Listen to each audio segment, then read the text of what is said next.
In May 2020, as a global pandemic pushed Americans toward the water and triggered an unprecedented boom in boat sales, the assembly lines in Sturtevant, Wisconsin, went completely still. BRP abruptly announced the permanent shutdown of Evinrude outboard production. With a single press release, a 111-year-old American engine name was dead. The paradox was impossible to ignore. Dealerships were selling every hull they could find, yet the company that had literally invented the American outboard industry was being erased. For the mechanics in marina service bays, it meant the sudden loss of factory support for the direct-injected two-stroke, an engine that had defined pleasure boating for generations. But the real story of Evinrude is not only the story of a corporate shutdown in a booming market, it is the story of a boat motor brand that vanished from American docks, and how an entire way of powering the water was silenced by emissions regulations, changing fuel economics, and the collapse of a dealer network that once ruled the lake. Every week, we tell the stories of American engines, factories, machines, and industrial names that once taught the country what power sounded like, and what happened when the market moved on. Subscribe if that history matters to you.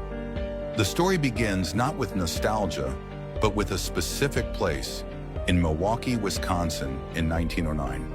Before 1909, the American map was covered in water, but accessing it required a choice between physical exhaustion and immense wealth. If you lived in the Midwest, surrounded by the Great Lakes, winding rivers, and thousands of smaller inland lakes, getting on the water meant rowing. The alternative was the inboard engine, a heavy, permanent power plant mounted inside the hull of a vessel, connected to a fixed propeller shaft.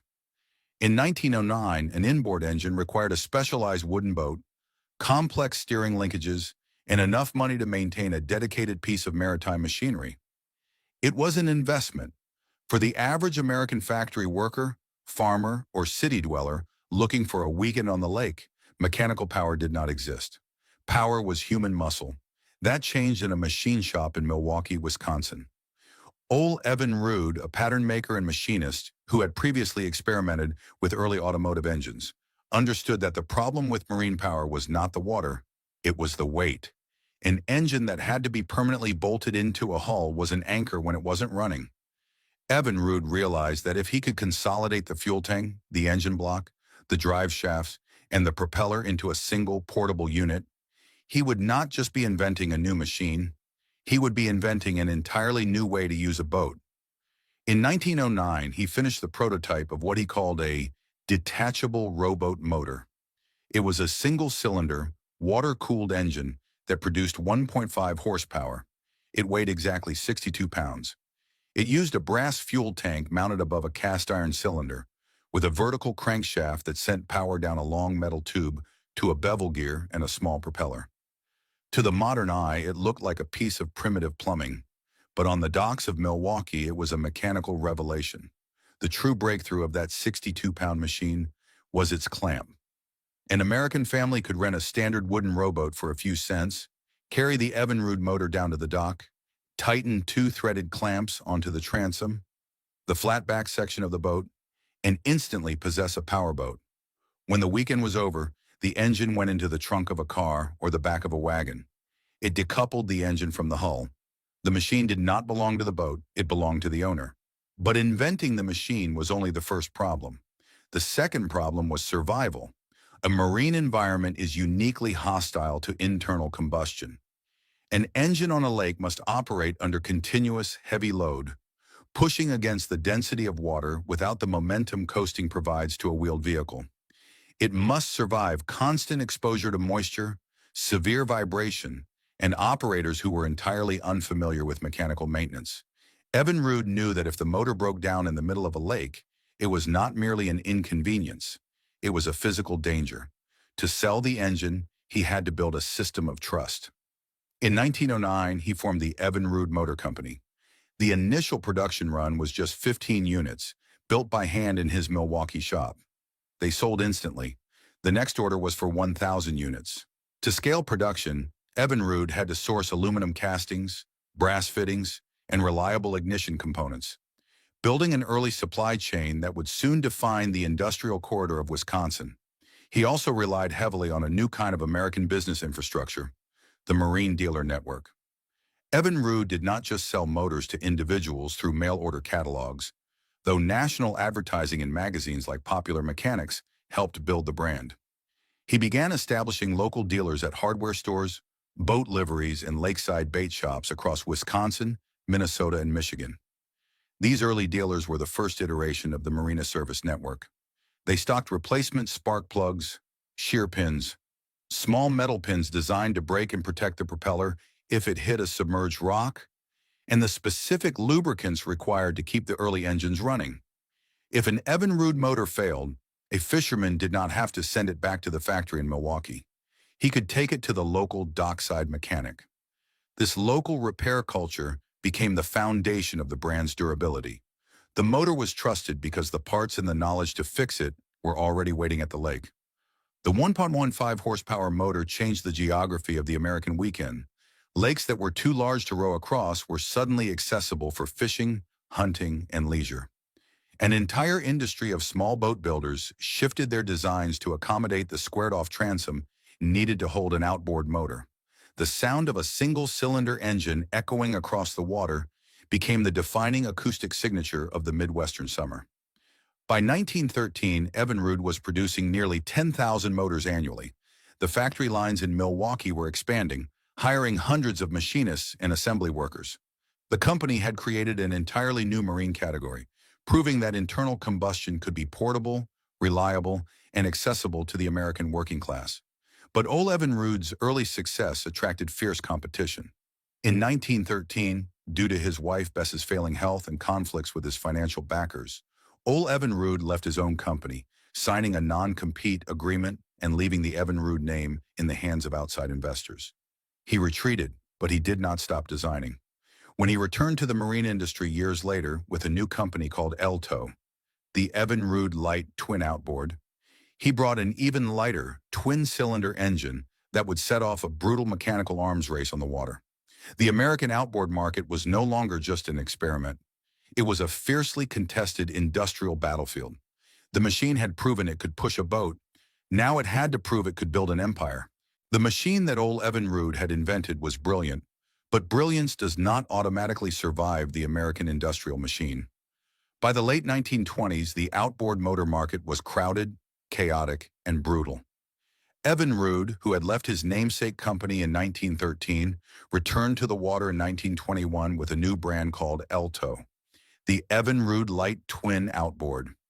He had designed a twin-cylinder engine that was significantly lighter and smoother than his original single-cylinder creation.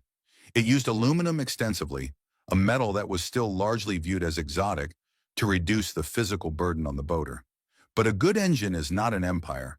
An empire requires scale, capital, and the elimination of vulnerabilities. In 1929, the American outboard industry underwent a massive consolidation.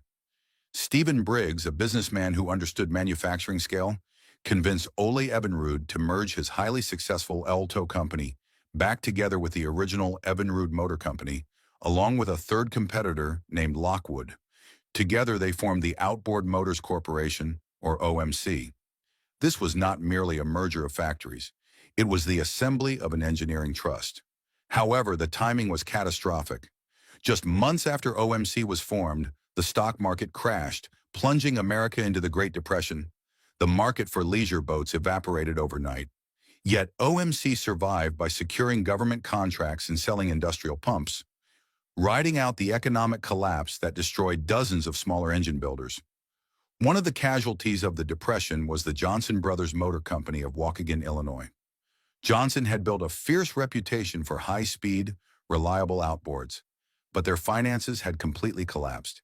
In 1935, OMC bought Johnson out of bankruptcy. With that single acquisition, OMC took control of the American water. They now owned the two most trusted names in marine power, Evinrude and Johnson. Rather than killing one brand, OMC made a brilliant marketing decision that would define the industry for the next 6 decades. They kept both networks alive. Evinrude engines were built in Milwaukee, Wisconsin, and marketed as the premium, sophisticated choice for the discerning boater. Johnson engines were built down the coast in Waukegan, Illinois, and sold as the rugged, dependable workhorses.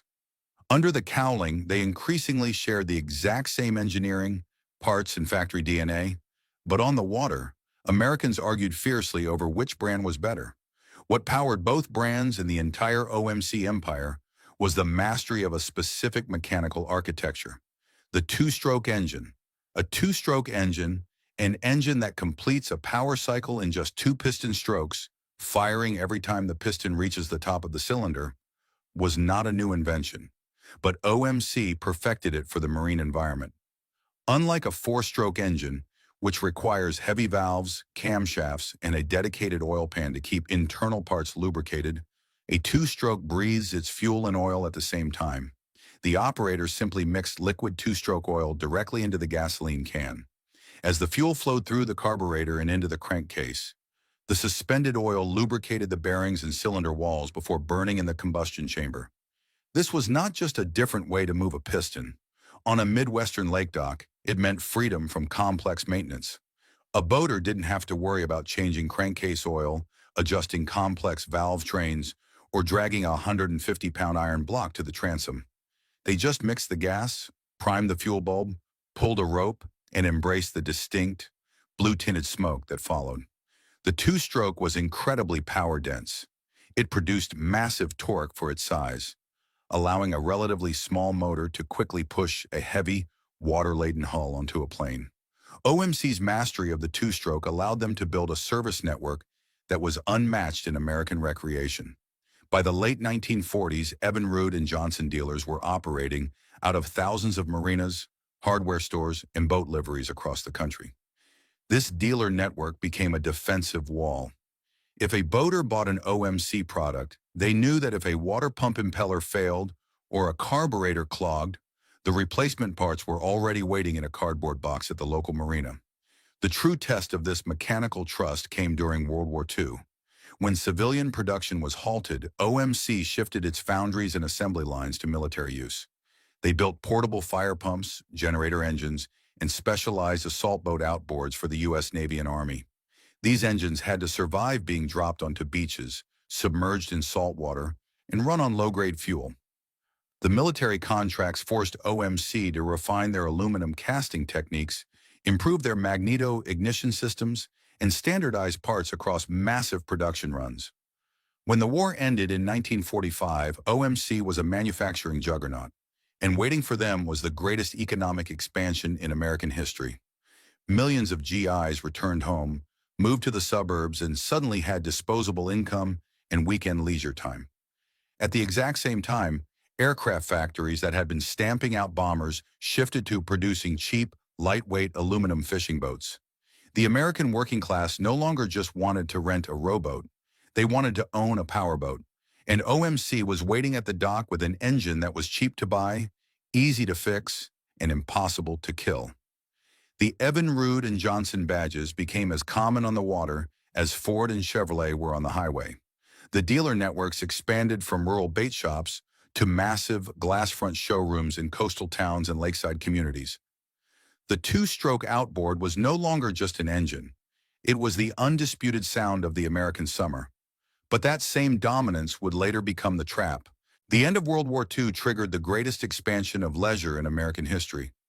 Millions of GIs returned home, moved into new suburban developments, and found themselves with something previous generations rarely possessed: disposable income and the two-day weekend.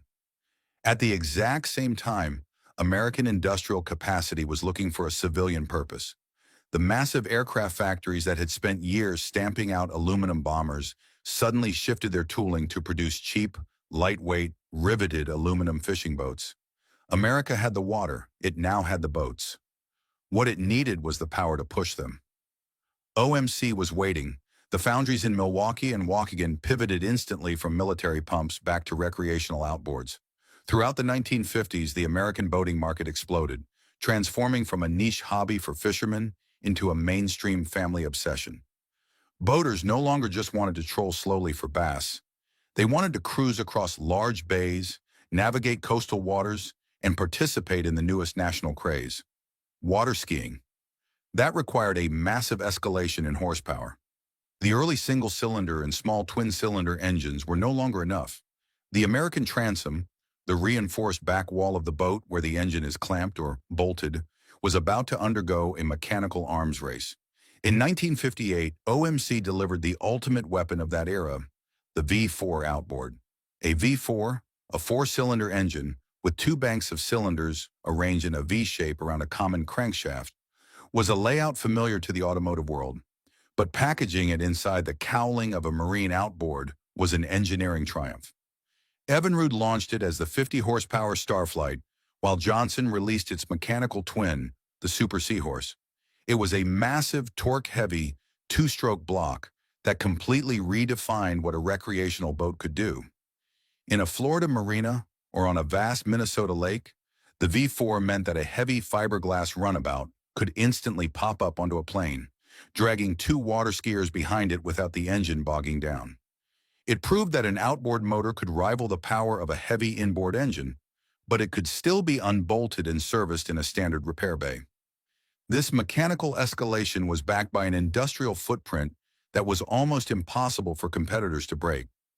By the 1960s, Outboard Marine Corporation was a manufacturing titan. They did not just assemble parts bought from outside vendors. They controlled the entire metallurgical and mechanical process. They poured their own aluminum castings. They machined their own crankshafts. They built their own carburetors and magneto-ignition systems. When you bought an Evinrude or a Johnson, you were buying a machine built from raw American iron and aluminum, shaped by the industrial workforce of the Great Lakes. The true genius of the OMC empire, however, was not just the factory, it was the service network. By the late 1960s and into the 1970s, OMC commanded an estimated 60% of the American outboard market. They achieved this by turning every lakeside bait shop, coastal marina, and small-town hardware store into a fortress of the brand. An Evinrude dealer was not just a salesman, he was a mechanic. He kept a wall of cardboard boxes filled with factory replacement parts. He had the specialized pullers required to remove a stubborn flywheel, the exact shear pins needed for the propeller, and the specific water pump impellers required to keep the engine cooling system alive. The two-stroke outboard had become a cultural ritual. On a Saturday morning at a public boat ramp, the process was universal. A boater backed the trailer into the water. They took a red metal gasoline can and poured in exactly the right ratio of two-stroke oil, shaking the can to mix it. They squeezed the rubber primer bulb on the fuel line until it felt hard, signaling that fuel had reached the carburetor. They pulled the choke, turned the key, or pulled the recoil rope, and the engine fired to life in a cloud of blue-tinted smoke. That smoke, that smell of burned oil and gasoline, and that sharp, aggressive idle became the defining sensory experience of American water. By the 1970s and extending into the 1980s, the American water belonged to Outboard Marine Corporation. The horsepower wars had escalated far beyond the original V4. To push larger, heavier fiberglass base boats and offshore fishing rigs, OMC introduced massive V6 two-stroke engines. These blocks were capable of producing 150, 200, and eventually over 250 horsepower. To understand the scale of OMC during this peak, you have to look at the American factory floor. The company employed thousands of workers across vast facilities in Waukegan, Illinois, Milwaukee, Wisconsin, and newer plants in places like Calhoun, Georgia. They operated massive aluminum die casting machines that slammed shut with thousands of tons of pressure, injecting molten metal to form the intricate exhaust passages of a V6 block. They were not just an engine assembler, they were a vertically integrated American industrial empire built entirely on the recreational dollar. And that dollar was flowing. The rise of televised base fishing tournaments turned the outboard motor into a highly visible gladiatorial weapon. On Saturday mornings across the South and the Midwest, a fleet of fiberglass boats would line up, and at the starting gun, dozens of OMC two-strokes would simultaneously roar to life, bearing their propellers in the water and launching across the lake. The sound was deafening, a high-pitched metallic scream characteristic of a large displacement two-stroke running at wide-open throttle. But the real glory of Evinrude and Johnson was not found on the tournament trail. It was found at the local marine dealership.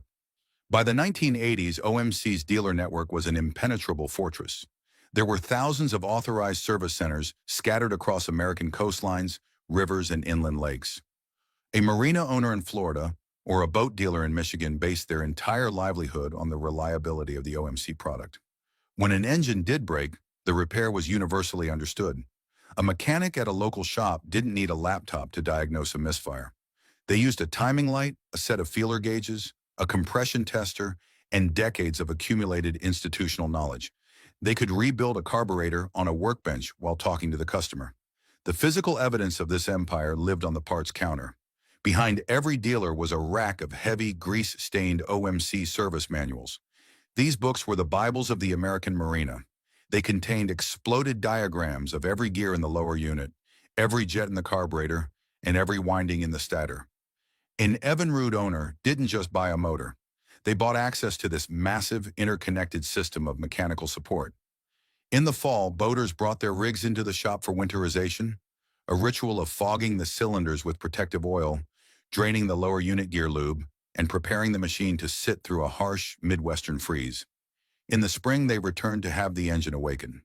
The marina was not just a retail store, it was a seasonal lifeline. In an America where a boat leaving the dock meant the difference between a ruined weekend and a saved one, marine power was not an abstraction. It was aluminum, mixed fuel, blue smoke, factory labor, and the absolute trust that the mechanic at the local marina had the parts to keep it running. OMC had trained generations of Americans to accept the inherent compromises of the two-stroke engine. Yes, they were loud. Yes, they vibrated at idle. Yes, they consumed massive amounts of gasoline. And yes, a significant portion of the fuel and oil mixture did not burn in the combustion chamber at all. Because of the way a traditional carbureted two-stroke breathes, up to 30% of the raw, unburned fuel and oil simply washed straight out through the exhaust port, exiting through the center of the propeller directly into the lake. For decades, nobody cared. The lakes were large, the fuel was relatively cheap, and the engines were virtually indestructible. OMC had achieved complete mechanical and cultural dominance. They had built an empire that felt as permanent as the water itself. OMC had taught America to trust the smoke and the sound of the two-stroke. It had not solved what would happen when the law decided that smoke was no longer legal. The first crack in the Outboard Marine Corporation empire did not happen on a factory floor, and it did not happen because Americans stopped buying boats. It happened inside a federal binder. In 1996, the Environmental Protection Agency finalized new emissions standards for marine engines. The rules dictated a massive, phased reduction in hydrocarbon emissions, targeting a 75% decrease by the year 2006. For decades, the entire American marine industry had operated on a simple, accepted truth. Two-stroke engines dumped up to 30% of their unburned fuel and oil directly into the water and the air. That was the price of cheap, lightweight horsepower. But almost overnight, the regulatory landscape shifted. The government looked at the blue smoke hovering over American lakes and declared that it had to end. This regulatory pressure created a fundamental engineering problem. The easiest way to meet the new emission standards was to abandon the two-stroke entirely and build a four-stroke engine. An engine that completes intake, compression, power, and exhaust strokes across 4 distinct piston movements, keeping its lubricating oil sealed in a separate crankcase rather than burning it with the fuel. Competitors, particularly Japanese manufacturers like Honda and Yamaha, aggressively pursued the four-stroke path. They introduced outboards that were heavy and complex, but completely silent at idle and entirely smoke-free. But OMC was trapped by its own scale. They had spent over 60 years building an industrial empire dedicated almost exclusively to the two-stroke engine. Their foundries, their machining lines, their patents, and their entire engineering culture were built around that architecture. Retooling the massive plants in Waukegan and Milwaukee to cast heavy four-stroke blocks with complex cylinder heads and valve trains would require staggering amounts of capital that OMC, bloated by corporate mismanagement and high operating costs, simply did not have. So OMC made a desperate gamble. They decided to save the two-stroke. They partnered with a German firm called Ficht to develop a high-pressure direct fuel injection system. Fuel injection, a system that sprays fuel into the engine more precisely than a traditional carburetor, was not new. But direct injection on a two-stroke was radically different. The fixed system was designed to shoot a highly pressurized mist of gasoline directly into the combustion chamber at the exact millisecond the piston sealed the exhaust port. In theory, it was a masterpiece. It promised the lightweight punch of a traditional Evinrude two-stroke, but with the clean emissions and fuel economy of a four-stroke. OMC rushed the fixed V6 outboards into production in the late 1990s. The marketing campaigns promised a revolution on the water. Instead, they delivered a mechanical catastrophe. Almost immediately, the fished engines began to destroy themselves. The high-pressure injectors were incredibly sensitive to manufacturing tolerances and fuel quality. The computer systems that managed the precise timing often failed. Because the fuel was no longer washing over the internal bearings before combustion, the engines suffered severe lubrication problems. Power heads, the main engine block assembly of the outboard, began locking up. Spark plugs fouled with heavy carbon deposits after only a few hours of use. Engines exploded on the water, leaving boaters stranded miles from the dock. To understand why this destroyed Evinrude, you cannot look only at the shattered engine blocks. You have to look at the human cost at the American marina. This was the catastrophic collapse of Force 2, the dealer network. In the marine business, summer is short. If a family in Michigan or Florida spends $30,000 on a new fiberglass boat, they expect it to run on the 4th of July. When a fixed engine blew up, the customer did not call the OMC corporate headquarters in Illinois. They towed the boat back to the local dealer. The marine mechanic, the same mechanic who had spent his entire life defending the Evinrude and Johnson names, was the one who had to stand on the dock and face the fury of a ruined vacation. OMC was overwhelmed by warranty claims. They sent replacement power heads to the dealers, but those replacement blocks often failed just as quickly. Dealerships were suddenly flooded with dead boats they could not fix, bleeding labor hours that the factory was slow to reimburse. A machine can be redesigned, but trust is much harder to rebuild. For generations, the Evinrude dealer network had been an impenetrable wall defending the brand. But the fixed disaster broke the morale of the American marine mechanic. The men turning the wrenches lost their honor in front of their communities. Faced with furious customers and an unreliable product, survival instinct took over. Dealerships across the country quietly began making a profound shift. They took down the Evinrude and Johnson signs that had hung on their buildings for decades. In their place, they hung the blue and white signs of Yamaha. Yamaha's four-stroke engines were heavier and more expensive, but they did not blow up, and they kept the customers happy. The OMC dealers were abandoning the empire not out of malice, but out of absolute necessity. They had to protect their own livelihoods. The engines were breaking, but the real collapse was happening at the parts counter. The American Marine Dealer Network had decided that surviving the summer meant turning their backs on the company that had originally built the lake. By the end of the 1990s, Outboard Marine Corporation was bleeding out on the factory floor. The warranty claims from the Fishted disaster were draining the company's capital at a staggering rate.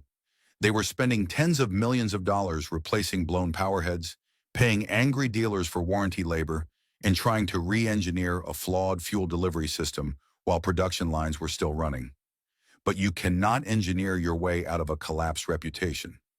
Even after OMC ironed out many of the fixed system's technical flaws in later iterations, the name itself had become toxic on the American water. Boaters actively avoided it. The financial strain of the recall, combined with decades of corporate bloat and inefficient manufacturing processes across their massive Midwestern plants, finally broke the empire. On December 22, 2000, just days before Christmas, Outboard Marine Corporation filed for bankruptcy. The immediate human consequence was devastating. An estimated 7,000 employees were laid off. The massive foundries in Waukegan, Illinois, and the assembly lines in Milwaukee went completely dark. An American industrial giant that had once commanded 60% of the outboard market, a company that had put generations of American families on the water, simply collapsed under its own weight. But the Evinrude name was too valuable to completely throw away. In 2001, Bombardier Recreational Products, BRP, a massive Canadian power sports company, purchased the Evinrude and Johnson outboard engine assets out of bankruptcy court. BRP moved the surviving operations to a modern facility in Sturtevant, Wisconsin, and they did something remarkable. They actually fixed the engineering problem. BRP took the ashes of the Fitch system and poured immense capital into developing a highly refined, reliable version of two-stroke direct injection. They called it E-Tech. When the Evinrude E-Tech launched in 2003, it was a mechanical triumph. It met the strictest EPA and California emission standards. It produced a fraction of the smoke of an old carbureted V6. It was lighter than the competing Japanese four-strokes, and it hit with the aggressive, immediate torque that traditional two-stroke base fishermen loved.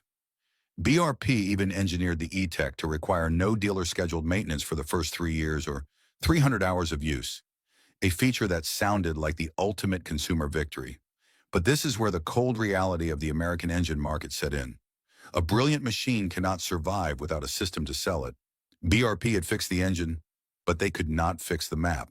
When an American boater decided to repower their old fiberglass hull, they didn't buy an engine directly from a factory in Wisconsin. They hitched their boat to a truck and drove to their local marina. And by the mid-2000s, that local marina was no longer an Evinrude dealer. The service network, the thousands of local mechanics, bait shops, and coastal dealerships that had once defended the OMC empire, had already migrated to Yamaha, Mercury, and Suzuki. Those mechanics had been burned so badly by the Fitch disaster that they refused to trust another direct-injected two-stroke, no matter how good the E-Tech brochure looked. Furthermore, because E-Tech engines required almost no scheduled maintenance for the first 3 years, dealers who relied on the lucrative seasonal rhythm of oil changes and winterization had very little financial incentive to push the Evinrude product over a four-stroke engine that required regular service. Force 2 had completely collapsed. The engine was spectacular, but the fortress of the American marine dealer had locked Evinrude out. For nearly 2 decades, BRP fought a grinding, uphill battle to reclaim the transom. They introduced the E-Tech G2, an incredibly advanced, radically styled two-stroke that offered integrated digital steering and massive torque. But the global marine industry had already made its decision. Boat builders were pre-rigging their new hulls exclusively with four-stroke engines at the factory. The four-stroke had become quieter, lighter, and universally trusted.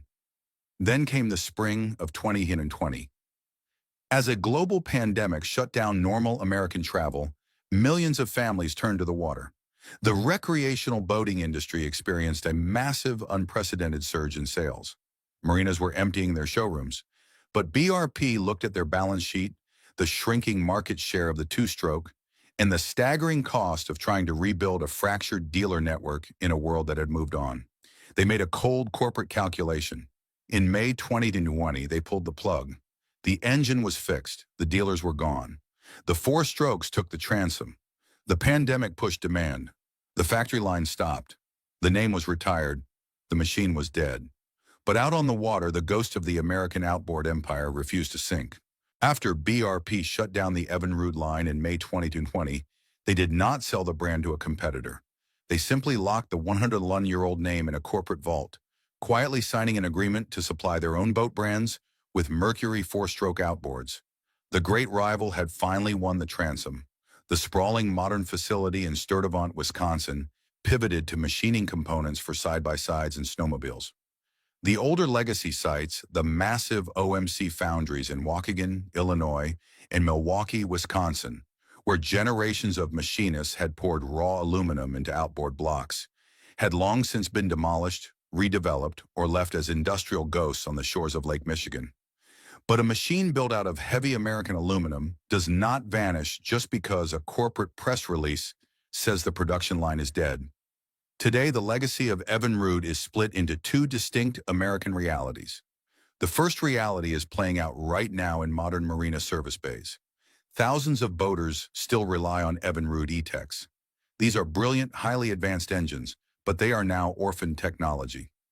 As the years pass, the specialized electronic modules, specific fuel injectors, and diagnostic tools required to keep an E-Tech running are becoming increasingly scarce. A modern outboard is not just a machine, it is a software-controlled system. When the manufacturer stops supporting the software and parts suppliers stop machining the proprietary components, the engine does not die of mechanical wear, it dies of digital starvation. Dealerships that once proudly displayed the Evinrude badge are now forced to tell loyal customers that their engine cannot be fixed, not because the iron block is bad, but because a single electronic module is on back order forever. But there is a second reality, one that exists far away from the pristine, high-end coastal marinas. In garages across the Midwest, in machine sheds in upstate New York, and on the swap meet tables of the antique Outboard Motor Club, the original OMC two-strokes refuse to die. A 1958 Evinrude Starflight V4 or a 1970s two-cylinder workhorse is a completely different kind of machine. They were built before microchips dictated the ignition timing. They were built when an engine was designed to be understood, taken apart, and rebuilt by a local mechanic using a heavy grease-stained service manual. At vintage engine shows today, collectors back aluminum boats into testing barrels, pull the recoil ropes, and fill the air with the unmistakable, aggressive bark of a carbureted two-stroke. This preservation is not merely nostalgia. It passes a much stricter test. An old Evinrude outboard sitting on an engine stand is a physical argument about how America used to understand mechanical power. It represents a time when reliability was not defined by a sealed engine block, a warranty contract, and a diagnostic laptop. Reliability was local. It was the knowledge that if the engine sputtered on a Saturday afternoon, you could pull the cowling off, clean the carburetor jets with a piece of wire, replace a sheared propeller pin, and get back on the water before sunset. It was a machine that required the operator to actively participate, to mix the fuel and oil by hand, to prime the bulb, to understand the sound of a misfire, and to know exactly how much choke was needed on a cold morning. The surprise footnote of the Evinrude shutdown is that while the modern high-tech E-techs are becoming difficult to keep alive, the ancient carbureted two-strokes are experiencing a quiet resurgence among working-class boaters. During the supply chain shortages of the recent boat boom, when modern four-strokes were impossible to buy and marina service departments were booked out for months, fishermen went into their barns and pulled out 30-year-old Evinrudes. With a fresh water pump impeller, a cheap carburetor rebuild kit, and a new tank of mixed gas, those heavy aluminum blocks fired right back up. They proved that a machine built for local repair outlives a machine built for a complex, fragile global supply chain. We traded that mechanical accessibility for progress, and the progress was necessary. The lakes are cleaner today. The federal emissions regulations worked. The blue haze of unburned fuel that used to hang over American boat ramps on a busy July weekend is gone. A modern four-stroke outboard is a marvel of engineering, silent at idle, incredibly fuel efficient, and smooth enough to balance a coin on the engine cover. America did not stop needing power on the water. It just stopped accepting the compromises of the two-stroke. The market decided that silence and efficiency were more valuable than smoke and mechanical intuition. The four-stroke won. The marinas adapted. The water stayed clean. But in that transition, something distinctly American was lost. We lost the dockside ritual. We lost the network of local mechanics who understood the engine not through a laptop screen, but through the vibration of the tiller handle and the smell of the exhaust. We lost a system of power that belonged entirely to the person who pulled the rope. Somewhere in a Midwestern garage, an old Evinrude outboard is still clamped to the wooden transom of a faded aluminum fishing boat, the fuel line disconnected, the metal cowling scratched, smelling faintly of old mixed gas, waiting for a Saturday morning that no longer sounds the same. See you in the next one.